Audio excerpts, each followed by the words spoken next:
नमस्कार दोस्तों।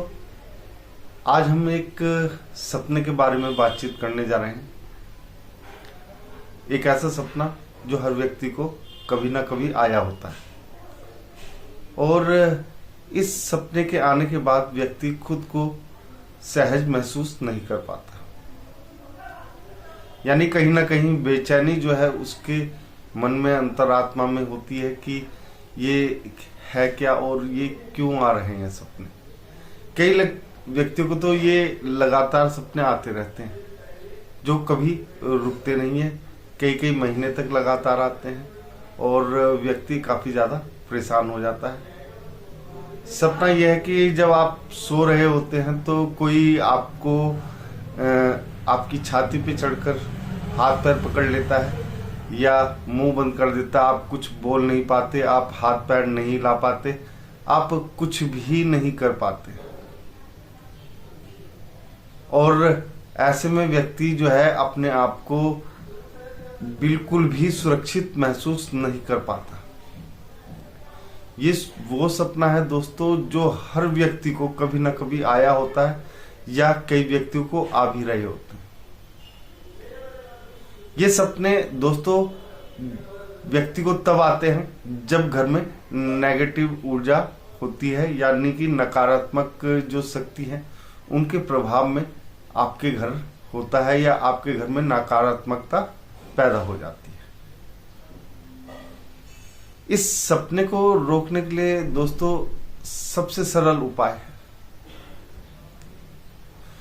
वो ये है कि एक पानी जल से भरा हुआ लोटा, वो तांबे का लोटा होना चाहिए और इसे आप प्रतिदिन भी कर सकते हैं और चाहो तो ये उपाय जो है आप नॉर्मल भी करोगे तो भी घर के अंदर से नकारात्मक जो शक्तियां हैं उनका प्रभाव खत्म होगा।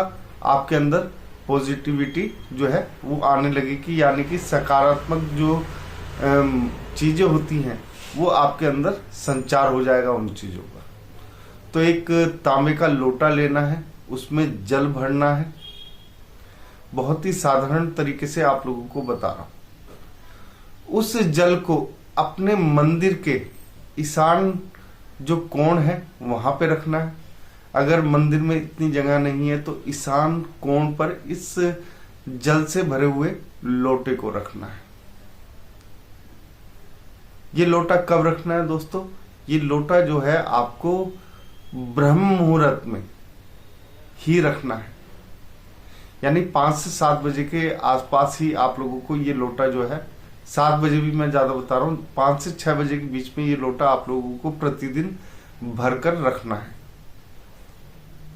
साथ ही साथ ये जो लोटा है, इसका जो जल है वो प्रतिदिन सुबह आप लोगों को, वो जो जल है वो घर के बाहर, यानी कि घर की जो दहलीज होती है उससे बाहर जो होता है वहां पे आप लोगों को प्रवाहित कर देना है, यानी कि गेट के बिल्कुल सामने। जिसका भी घर है अपने घर के गेट के सामने इसे प्रवाहित करना है और फिर ब्रह्म मुहूर्त में ही इसे दोबारा भर के रखना है। अब अगर आपके पास गंगा जल भी है तो उसमें गंगा जल भी मिला सकते हैं, इससे और भी ज्यादा प्रभाव जो है अच्छा पड़ता है। या अगर आप लोग इसे पूर्ण रूप से करना चाहते हैं कि ये कभी भी शक्तियां ही ना आ पाए, इस प्रकार के सपने ही ना आ पाए, तो इसमें ये जो लोटा बताया ना मैंने, तांबे का लोटा, इसमें गंगा जल भर दीजिए। फिर अगर आपको बहुत ज्यादा नेगेटिविटी जो है परेशान कर रही है तो इसमें पूरे के पूरे में ही गंगा जल भर दीजिए। तो उससे भी, क्योंकि चंद्र जो है होता है वो मन का कारक होता है, कहीं ना कहीं हमारा चंद्र पीड़ित हो जाता है, तब ये सपने हमारे को दिखाई देते हैं जब हमारे अंदर नकारात्मकता ज्यादा पैदा हो जाती है। तो इस प्रकार के सपने हमें तभी दिखाई देते हैं दोस्तों। तो इनसे बचने के लिए ये बहुत ही साधारण उपाय है। इसके अलावा भी बहुत सारे उपाय हैं, लेकिन जल जो है मन का कारक है, शिव का कारक है, तो आप अगर इस उपाय को करेंगे तो आपको इस प्रकार के जो सपने आते हैं वो आना बंद हो जाएगा। दोस्तों, आज के कार्यक्रम में बस इतना ही। अगर आप लोगों को हमारा ये कार्यक्रम पसंद आया है तो कमेंट बॉक्स में जय श्री राम अवश्य लिखें और आप सभी मित्रों को भी हमारा जय श्री राम।